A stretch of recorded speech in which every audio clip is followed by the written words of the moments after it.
Everything Good. good? How are you? Yeah, it's nice to meet you. It's nice to meet you too as well. So welcome to the Nerdy Basement. My name is John Ramos. So I'm here with Tyler Cornack, the director and as well actor, because he is in a couple of these short stories as well from Tiny Cinema. How are you doing again? Good. I'm doing great. I'm doing great. I'm in the basement now. I'm in the nerdy basement. I'm right at home. So Awesome. So Tyler, I gotta say, I got to ask, how was it? How was your creative process of bringing these stories of fold in this film? Because I gotta say, you have to be like very creative to bring six different stories in a 1 hour and 24-minute film. yeah, look, we're all a little bit crazy. That's what it comes down to. Everyone that we make it with. I feel I've you. been with this kind of content. I've been making this kind of content with a group of people for actually a number of years because a lot of these were based on online sketches that we did that were minute long sketches, and we did that for about 4 years. We got a lot of great audience reactions from it, and we kind of figured out the tone. So as we progressed, it was like, how can we make this a little bit bigger and expand it? And that's sort of how this came about. And Epic and Dread really let us go crazy and run wild with it. And we just had the best time making it. And down to the writing, it was always nuts. We're always just thinking, how can we be crazy? And that's really what it comes down to. And we always try to put comedy first, and Okay. then we work within different, horror thriller genres to make the comedy sort of morph. And that's kind of what this project was. So Okay, so this inspiration not only comes from you, it comes from a little bit of like everybody, because I did see that you have a lot of like other writers besides yourself. So it's how did that work? Did like you have an idea and then the other writers had an idea and then you guys just worked with that to from the ground up to create yeah, this? yeah. So it's split in half. Three of these ideas where they're videos that we already shot. We shot 1 minute versions of them years ago. And then we were like, how can we expand those into bigger, better ones? But it's different every time. So one of us, I wrote this with Ryan Koch and Bill Morian, who also DP'd it, and Ryan Koch did the score with me as well. So it's a lot of different people who wear a lot of different hats. Like for instance, Okay. the editor who edited half of it, I edited the other half. He's also the actor in the first chapter. So it's a lot of people that can do a lot of different things, and that's sort of Hmm. what the Tiny Cinema brand is. It's sort of like a Okay. collaboration of a lot of different weird people doing different things, and we come up with these ideas together. Sometimes somebody has a full idea fleshed out, and it's they kind of take the reins with that, and then other times it's very collaborative and we're going back and forth. So yeah, it's so much fun. I mean, that was the main thing with this. We just tried to have fun the whole time, and we want the movie to feel like a fun, weird, wild acid trip. No, no. Again, I had a lot of fun. I was watching it, and when I finished it, my wife was next to me. She's like, "What happened?" I'm like, "I am processing so much information right now." And then That's she's the like, idea. "But did you enjoyed it?" I'm like, "I enjoyed it so much. I need to watch it Oh, again." great. Great, great. Well, I hope you do watch it again. And that's kind of all we wanted the audience. We wanted to make just a midnight movie audience reaction movie. Funny And story. there's nothing. I did watch it at midnight yesterday. Oh, good. That's what it's made for. And we didn't want, we just want the audience to just exactly what you experienced, to think about it afterwards and like, what the hell was that?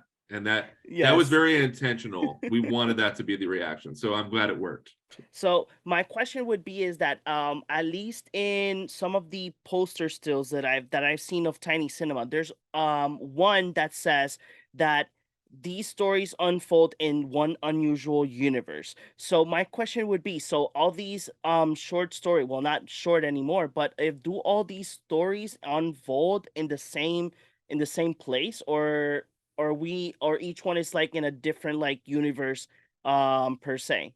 we like to think that it's the same place. That was the original Okay. idea anyways. We call it the TCU, the Tiny Cinema The Universe. TCU. Okay. And it's sort of this yeah, it's just a place that doesn't quite make sense. It's just a little, it's very crooked and weird. And yeah, we had fun with that. Like there's little things in it where the girl who plays Edna, she's in the first one Yes. at the party as one of the friends. So they're just little things like that where we didn't think about it too much. Again, we wanted chaos. We wanted it to not fully make sense so people can kind of come up with their own whatever, not to get too nerdy, but we are in the nerdy basement. So Yes, exactly.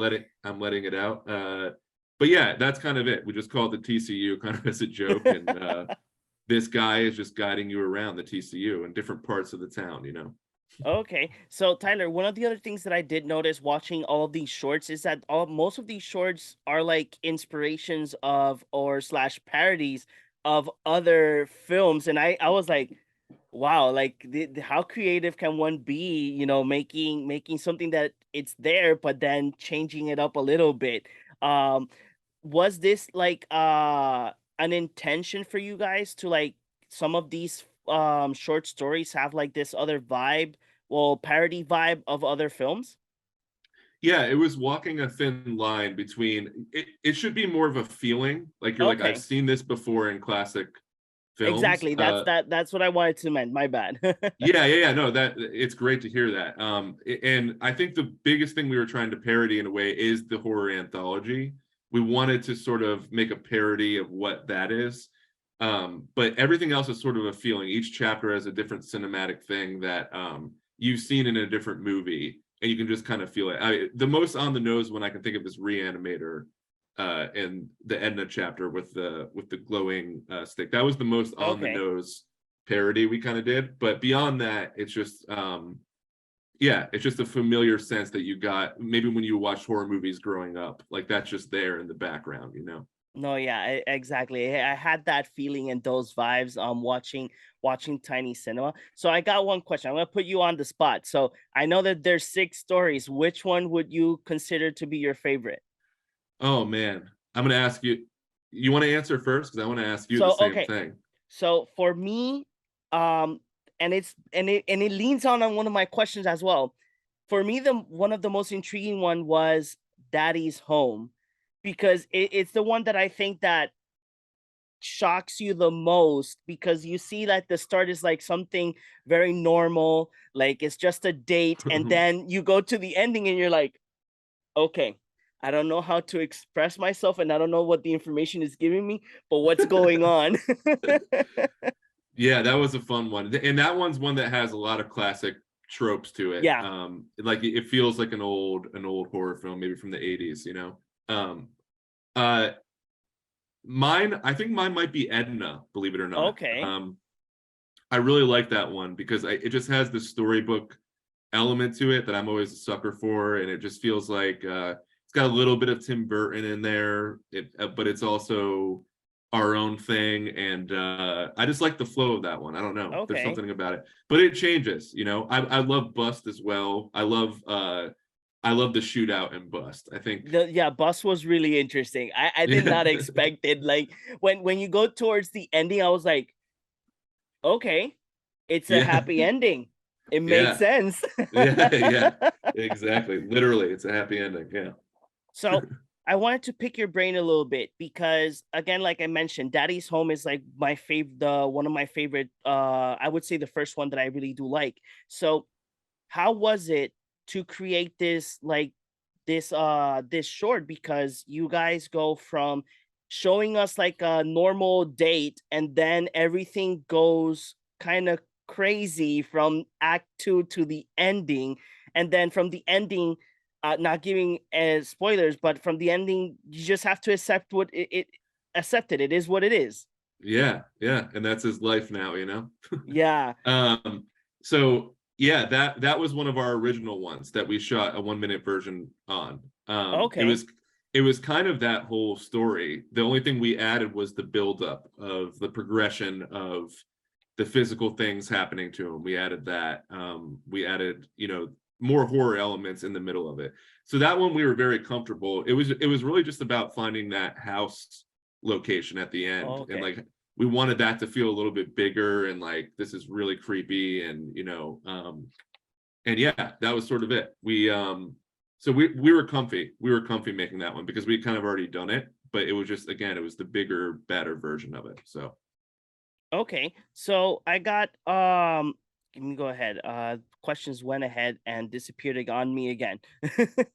So one of the other things that I wanted to ask you is um were there any great moments, you know, because you're filming the movie, things happen, it could be funny, it could not be funny. So do you have any moments of while filming Tiny Cinema that you will take to heart always? yeah, I have a lot of that. I have a lot of that. I mean, first of all, we started this right when COVID was starting. Like, so, like we had to Oh stop wow. production for, like, it was a while ago. And so for me, it always felt like whenever we were able to film during COVID, it was like this very euphoric escape of just laughing and having fun with people that you love, while the rest of the world was sort of hurting. We would kind of sneak off and shoot this weird little movie. So that's Okay. always there. And then for me, for me, it was like this is sort of the last, for me personally, the last thing I want to do that's sort of in the realm of these below the belt humor jokes.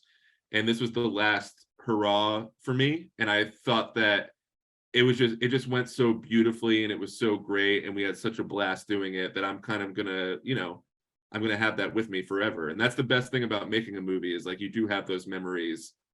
Even if you are making something very silly, like it will stick with you forever. And then the product exists forever. So it's there and you can look back on it and just look at it in awe. So No, yeah. yeah, I gotta say, the film is really, at least for my experience, I had so much fun that even myself, I had to go back and see if I could notice new things. And when I rewatched it again, I was like, wow, like I gotta say the kudos to the people behind all of these stories, because one of the things that I really did like, that I don't know if this was something that you guys wanted to add in, but not all anthology films have the divisions of chapters. And then one of the things that you guys make is that every story has like their own font and their own color wave. So what was that, like something that you guys wanted to bring in like dividing this as chapters, like that people didn't feel it's an anthology? Well, that kind of came in editing. The title Okay. cards that came up in editing. We talked about it briefly while we were doing it. I just wanted it to feel that everyone was a different little movie. And I think when one's done, starting it over, it's like you're like, oh, now we're in this world now, and it completely cleanses your palette. And you're like, it also just makes it fun. I think I Yeah. just love credit sequences, and it let you know, like, now we're jumping into this and you can start fresh. And it was a really fun discovery in editing when we figured out where to put all the title cards, and we're like, oh, we've never seen that before. um so yeah, it was great. That's amazing. So Tyler, I got one final question for you. So I know that you're now towards to Tiny Cinema, that it's going to be releasing soon in select theaters on September 2nd. Well, today. Yeah, today, yeah. On demand on September 6th, and then on October 8th, it will be available for everybody on Blu-ray. But do you have any other projects that you're working on? The floor is yours. I do, but I'm not going to say too. I have a bigger project I've been working on for a bit, but Okay. I don't want to say too much because I don't want to jinx it. And Okay. I'm hoping it comes to fruition. Fingers crossed. And that's all I'm going to say. And it's a lot of fun. Okay, amazing, amazing. So Tyler, thank you very much for giving us this time like that we can go ahead and interview and talk about Tiny Cinema. Again, everybody that's watching us, it already released in select theaters on September 2nd. It will be on video on demand on September 6th. And if you are a fan of having your physical media, on October 11th, you will have it available on Blu-ray. Thank you once again, Tyler, like, for giving us this time like that we can talk about Tiny Cinema. Thank you so much. It was so great to meet you. It says kudos as well. The nerdy basement was everything I would thought it would be and more.